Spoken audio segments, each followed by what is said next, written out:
రాష్ట్రంలో జరిగే అభివృద్ధిని సంక్షేమాన్ని ఎవరికి రికార్డ్ అవ్వకుండా ఉండటం కోసం ఊళ్ళు పట్టుకు తిరుగుతావా నువ్వు? ఊళ్ళు పట్టు తిరగటమే కాకుండా విధ్వంసాన్ని సృష్టించడానికి నీ కార్యకర్తలు సైతం అందరినీ రెచ్చగొట్టి ప్రజల్ని భయభ్రాంతులు చేసే ప్రయత్నం చేస్తావా?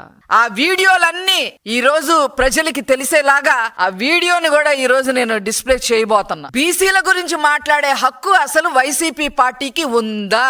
గౌడ కులానికి సంబంధించిన మహిళని లోకేష్ గారే అల్లరి చేయమన్నారని చెప్పి స్టేట్ మొత్తం మనం ప్రచారం చెయ్యాలి అని చెప్పి సలహాలు ఇచ్చే నువ్వు ఆనాడు నీ ప్రభుత్వంలో జగన్మోహన్ రెడ్డి ప్రభుత్వంలో అమర్నాథ్ గౌడ్ ని ఏ రకంగా పెట్రోల్ పోసి తగలపెట్టారన్న విషయం వైసీపీకి గుర్తులేదేమో గాని ఈ రాష్ట్ర ప్రజలకి, ముఖ్యంగా బీసీలకి, ముఖ్యంగా గౌడాస్ కి, గౌడ కులస్తులకి ఆ విషయం తెలుసు అని చెప్పి నేను గుర్తు చేస్తా ఉన్నా. ఏం చేశారు ఆ రోజు? అమర్నాథ్ గౌడ్ ని నా అక్కని ఏడిపించొద్దు, ర్యాగింగ్ చెయ్యొద్దు అని చెప్పి సొంత తమ్ముడైన అమర్నాథ్ గౌడ్ అడిగాడని వైసీపీ కుర్రకారు సన్నాసుల్ని మాట్లాడాడని చెప్పి తెల్లవారుజామున ట్యూషన్ కి వెళ్తుంటే నోట్లో గుడ్డలు కుక్కి ఆ పిల్లోడి మీద పెట్రోల్ పోసి మీరు పిల్లోడిని చంపితే ఆ కుటుంబానికి ఈ రోజు ఉద్యోగం ఇచ్చిన ప్రభుత్వం, ఉద్యోగం ఇచ్చిన నాయకుడు ముఖ్యమంత్రి గారు నారా చంద్రబాబు నాయుడు గారు. అలాగే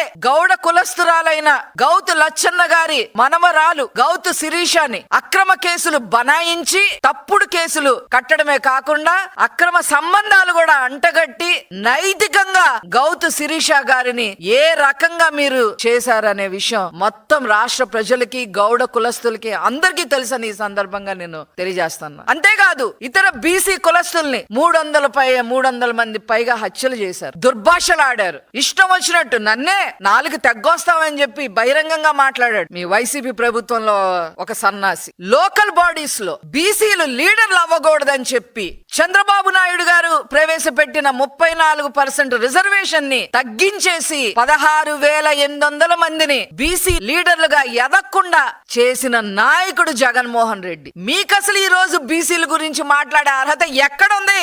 ఏ రాజారెడ్డి రాజ్యాంగంలో ఉందో చెప్పండి. బీసీల పార్టీ అంటేనే తెలుగుదేశం పార్టీ, తెలుగుదేశం పార్టీ అంటేనే బీసీల పార్టీ. తెలుగుదేశం పార్టీ యొక్క పేటెంట్ రైట్ అది బీసీలకే దక్కింది. ఈ రోజు బీసీ మహిళ గురించి మనం మాట్లాడి ఇష్టం వచ్చినట్టుగా చేద్దాము అని చెప్పి మీరు రాజకీయం చేద్దాము అనుకుంటే ఇక్కడ ఎవ్వరు ఊరుకోరు అని చెప్పి ఈ సందర్భంగా నేను తెలియజేస్తా ఉన్నాను.